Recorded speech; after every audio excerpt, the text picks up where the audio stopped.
Welcome to the complete story of Final Fantasy IV, the game that took the storytelling of Final Fantasy games to the next level, by featuring a cast of dramatically compelling characters, and by presenting its narrative as the real focal point of the experience. A narrative that has since then served as an inspiration for subsequent Final Fantasy games on numerous occasions. It even inspired a direct sequel entitled Final Fantasy IV: The After Years, as well as a 3D remake. But in this video, we'll be focusing on the good old pixels. Or maybe I should say the new old pixels, since this retelling will be based on the Pixel Remaster version of the game. But anyway, I'm Peter from Birds of Play, and in this video I hope you'll join me as we revisit the complete story of Final Fantasy IV. It's going to be a long way from here to the moon and back, but I hope you'll be with us every step of the way. Heading the Royal Air Force, Cecil Harvey, captain of the Red Wings, returns to the Kingdom of Baron with a heavy heart, having just committed unspeakable atrocities in the name of the crown. Under orders from the King of Baron, he attacked the peaceful town of Mysidia and seized the water crystal in their possession under the guise that he was preventing them from using its power against the kingdom. Once back in Baron, Cecil is greeted by Baigan, the captain of the guard, and airs his concerns that the people of Mysidia didn't seem to pose much of a threat. Upon hearing this, Baigan tells the King of Baron that Cecil can no longer be trusted. And as he continues to question the need to kill innocents before the king, the once benevolent ruler who had taken him in as a child becomes enraged and relieves Cecil of his command of the Red Wings. Upon hearing this, Kain Highwind, a dragoon from the Kingdom of Baron, and Cecil's childhood friend and adoptive older brother, speaks up on his behalf. As a result, the king orders both of them to slay the phantom beast that plagues Mist Valley and deliver a bomb ring to the village of Mist. As he heads for bed, Cecil's love, Rosa Joanna Farrell, and old friend Sid Polendina, who designed Baron's airships, check up on him. Then later during the night, Rosa visits Cecil in his room, having just heard of his new mission. But Cecil can't bring himself to face her after all he's done. Rosa comforts him and begs him to return to her in one piece. After she leaves the room, Cecil thanks her and laments that the two of them can never be together due to his calling as a Dark Knight. And so, the Dark Knight Cecil was stripped of his command as captain of the Red Wings. He and the Master Dragoon Kain head for the Foggy Valley and the village of Mist. The advent of the airship marked the realization of Baron's dream, but also the birth of its militarism. With its Royal Air Force, the Red Wings, Baron soon reigned supreme. Now, as monsters multiply and stir unrest, Baron only exploits its power to collect the world's crystals. Why? The crystals merely shed their light in silence. Without answers as to why the king now covets the crystals, Cecil and Kain heed their new orders and fight their way through the Mist Cave, all the while being haunted by a mysterious voice asking them to turn back. As they approach the exit, the voice is revealed to be that of the Mist Dragon they were sent to slay. Dutifully killing the dragon, the Knights of Baron then journey onward to the village of Mist. But as they arrive, the bomb ring starts to glow and release monstrous bombs on its own accord, which raze the town to the ground and kill its inhabitants indiscriminately. Hoping that not all is lost, they discover a young girl named Rydia, clutching the lifeless body of her mother, the Dragon Summoner, who was killed when Cecil and Kain slew the Mist Dragon. Kain realizes that the village of Mist is a village of summoners, and that the king sought to annihilate the town because he feared their power. Having once again committed an atrocity in the name of the kingdom, Cecil and Kain resolve to rebel. But as they try to get Rydia to safety, the young summoner is unable to trust the men who killed her mother. Instead, she summons Titan in a fit of despair, who causes the earth to shift, separating Cecil and Kain. Cecil carries an exhausted Rydia to Kaipo, the nearest town, and as Baronian soldiers arrive during the night to kill her, Cecil fends them off, finally earning her trust. The next day, they discover Rosa in Kaipo, afflicted with a lethal desert fever, the only known cure being a sand ruby from Damcian. Therefore, in order to cure her, Cecil and Rydia set off to secure the item in question.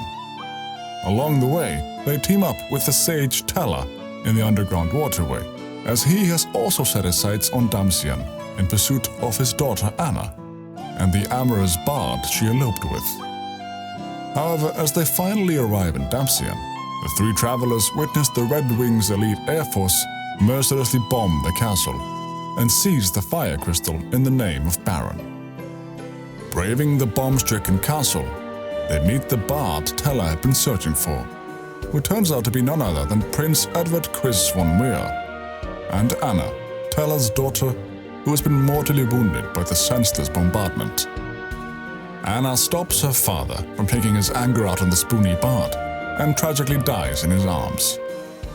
Edward explains that Anna shielded him from the attack, which also killed his parents and most of the castle's inhabitants, and that the Red Wings are now led by a man named Golbez. Enraged, Tella leaves to seek revenge on Golbez by himself, refusing to listen to reason, while Edward refuses to leave Anna's side. Although paralyzed by grief, Rydia and Cecil berate Edward and convince him to help them find the sand ruby, so that Anna's sacrifice won't be in vain. They go to the Antlion's den and defeat the beast, obtaining the item needed to cure Rosa of her affliction. The ruby succeeds in curing Rosa, and as she regains her senses, she informs them that Baron is planning an attack on the neighboring kingdom of Fabul to steal the Crystal of Wind. During the night, Edward plays his harp near the oasis and is visited by the spirit of Anna, who tells him that he must fight, leaving him with the determination needed to press on. Come daybreak, the party sets off, but as they attempt to cross Mount Hobbs, Rydia is forced to overcome her fear of fire magic, which she developed when her village was razed to the ground, in order to clear them a path. While traversing the mountain, they meet a Fabul monk named Yang Fang Leiden, and together they warn the king of Fabul of the impending attack by Baron. Together they try their best to defend Fabul, but the Red Wings' assault is too strong, and they are driven back to the Crystal Room, where Cain appears and attacks Cecil. When Rosa, his childhood friend, forces him to hesitate, Golbez arrives and single-handedly incapacitates the defenders. Noting Cecil's concern for Rosa, he then abducts her and departs with his forces. Cecil, Rydia, Edward, and Yang give chase, but their ship is attacked by the sea monster Leviathan, which swallows Rydia and shipwrecks Cecil alone on the shores of Mysidia. There, the townspeople spare his life, but inflict various status effects on him as a revenge for the Red Wings' brutal attack. Cecil meets with the Elder of Mysidia, who tells him to travel to Mount Ordeals and become a paladin to atone for his crimes, assigning the young twin mages Palom and Porum to accompany him on his quest for redemption. The party reunites with Tella on the slopes of the mountain, and Palom and Porum recognize him as the Great Sage.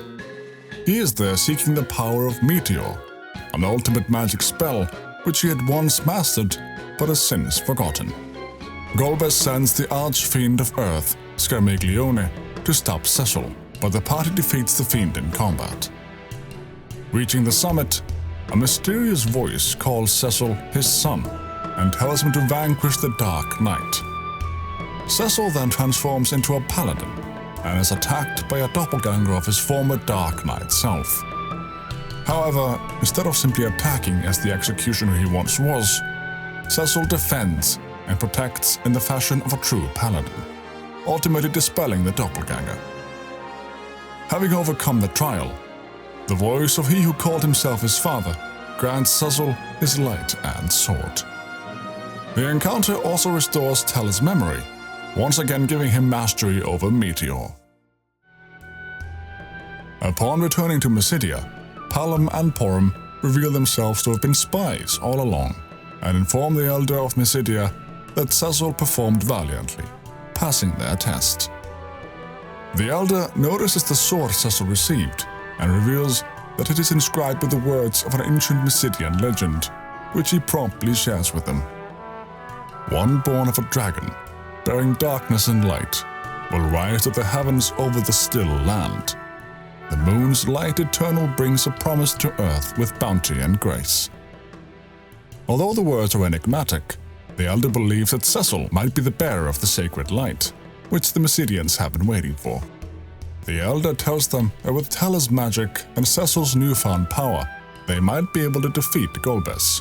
He then gives them access to the Devil's Road, a magical passage which connects Mysidia and Baron, allowing them to successfully infiltrate the kingdom.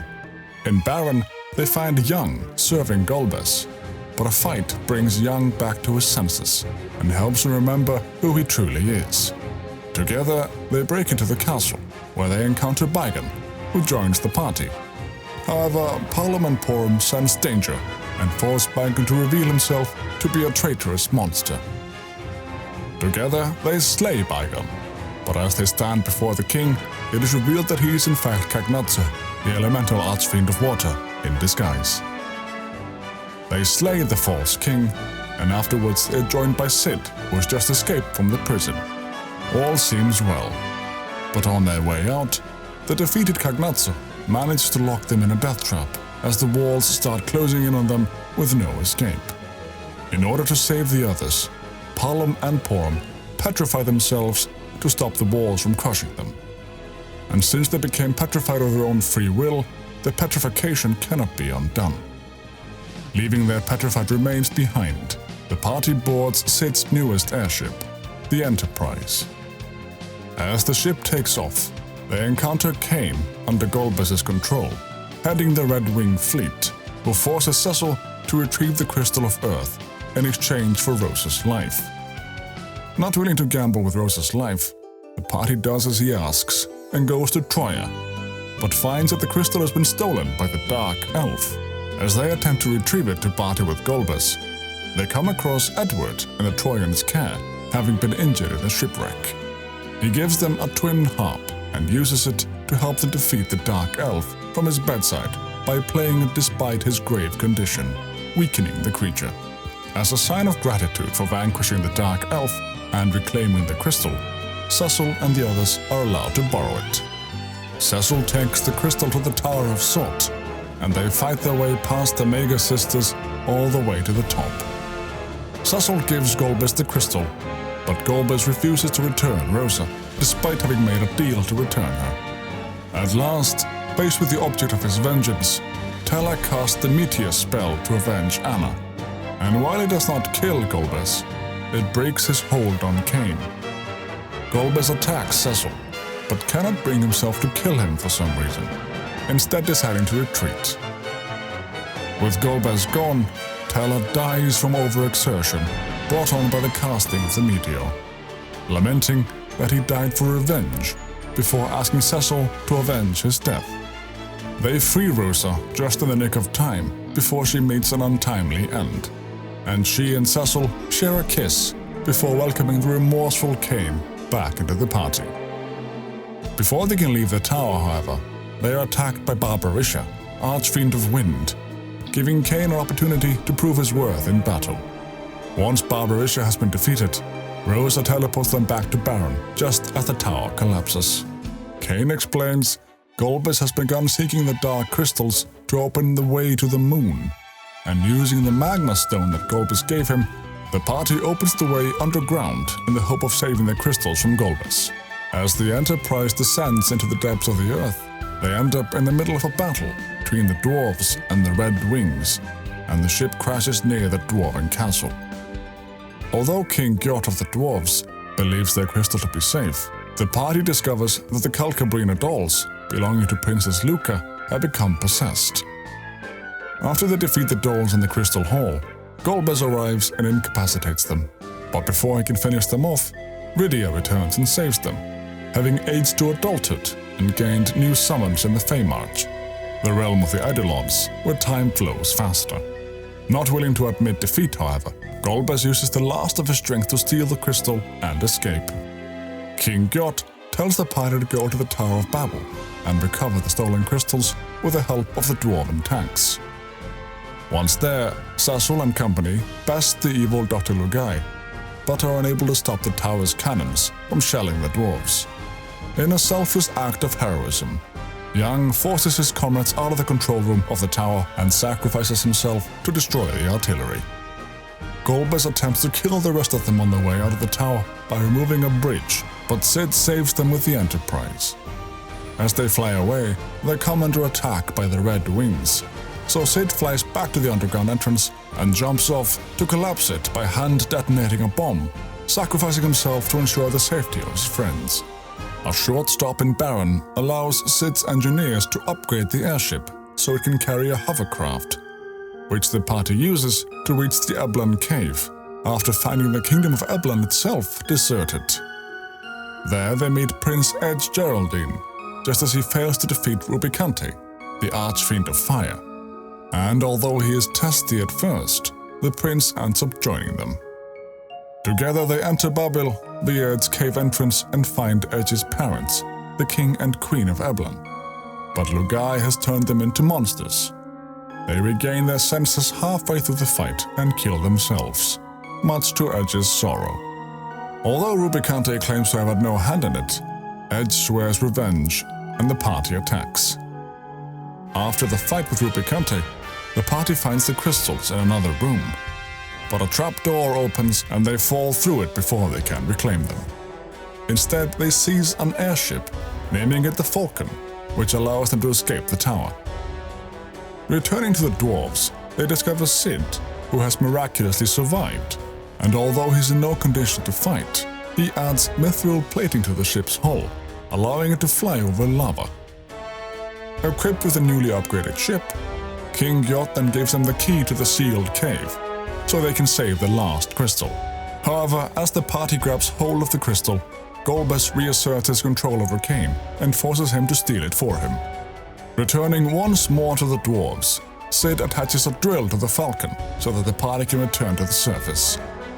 Having some time to spare, they visit the land of summons and gain the powers of Leviathan and Asura.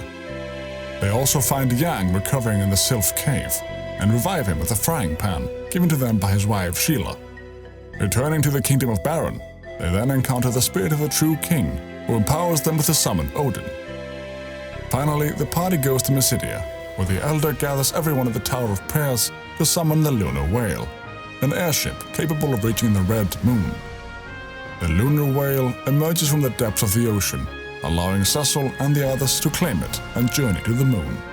There they meet Fusoya in the Crystal Palace on the moon's surface. Fusoya being a Lunarian charged with watching over the rest of his race as they sleep. He explains that they once tried to colonize the blue planet, but they were in the midst of evolving, so they created a moon where they could rest in peace. However, there was one named Seamus who refused to sleep, instead wishing to raise everything on the blue planet and create a new home there.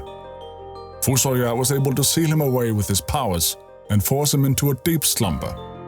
But even while asleep, he was able to channel his evil into the corrupt inhabitants of the planet below, controlling the likes of Golbez. Seamus' goal is to gather all of the crystals and use them to activate the Giant of Babel to wipe out the world's population. As the other Lunarians lie in wait for the inhabitants of the blue planet to evolve to their level, Fusoya reveals that his younger brother, Kluya, went to the blue planet to teach the natives. Once there, he fathered 2 sons, one of whom is Cecil, the voice speaking to him at the top of Mount Hobbs being that of his father Kluya, giving him the power to stop Seamus' evil plan. Accompanied by Fusoya, who can neutralize the Giant of Babel's force field, Cecil and the others return to the blue planet to find the giant revived. The entire world, including Edward, Sid, Yang, and even Parliament Porum, who have been healed by the Elder, participate in the counterattack in a siege of epic proportions. After using Sid's airship to break into the giant, the party defeats the archfiends one after another and destroys the giant's CPU located in its head. When the giant stops, Golbez confronts the party, allowing Fusoya to break Seamus' mind control. Once free of Seamus' malicious influence, Golbez remembers that he is in fact Cecil's older brother, both of them being the sons of Cluya. And since they are Lunarians, it was easier for Seamus to take control of them.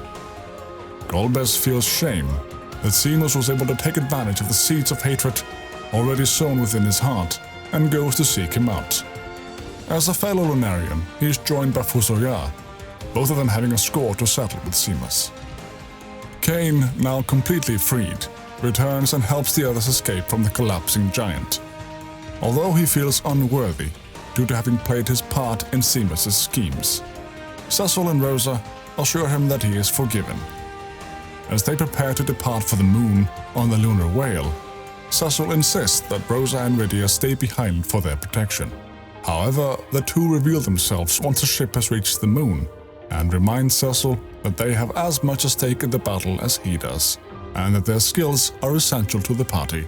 The crystals of the moon transport the party to the lunar subterrane, which they traverse to reach the lunar core, where they find Fusoya and Golbez.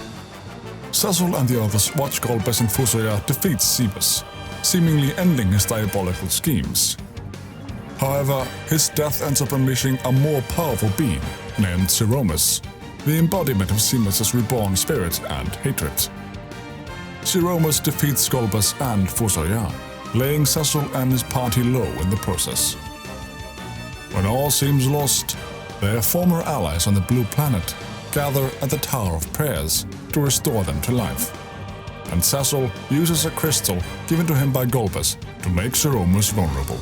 After Siromus' defeat, he tells everyone present that as long as evil exists in the hearts of men, he will never truly be destroyed. Celebrating their victory over evil this time around, Fusoya returns to sleep with the rest of his people, and Golbez, feeling that he cannot return to Earth after what he has done, and being half Lunarian himself, goes with him. Before they part ways, Cecil forgives him and calls him brother. Before long, the moon would set forth on a voyage once more, seeking out its light. Though of shared blood, time's march keeps the two separated, one on the Earth, one on the moon. The party members return to their homes, rebuilding what has been lost. Palom and Porum strive to become great sages like Teller, and Rydia returns to the land of summons. Edward becomes the king of Damcion. Edge becomes the king of Eblin, and Yang and Sheila become the new king and queen of Fabul. Kane goes to Mount Ordelis to train, vowing not to return to Baron until he has proven himself worthy. Everyone but Kane attends Cecil and Rosa's wedding and the coronation as king and queen of Baron, ushering in a new age for the kingdom and the world. Thanks for watching. I hope you liked our retelling of the complete story of Final Fantasy IV. Don't forget to subscribe to the channel and check out some of our other complete story videos, as well as all the other Final Fantasy stuff we've made. But until next time,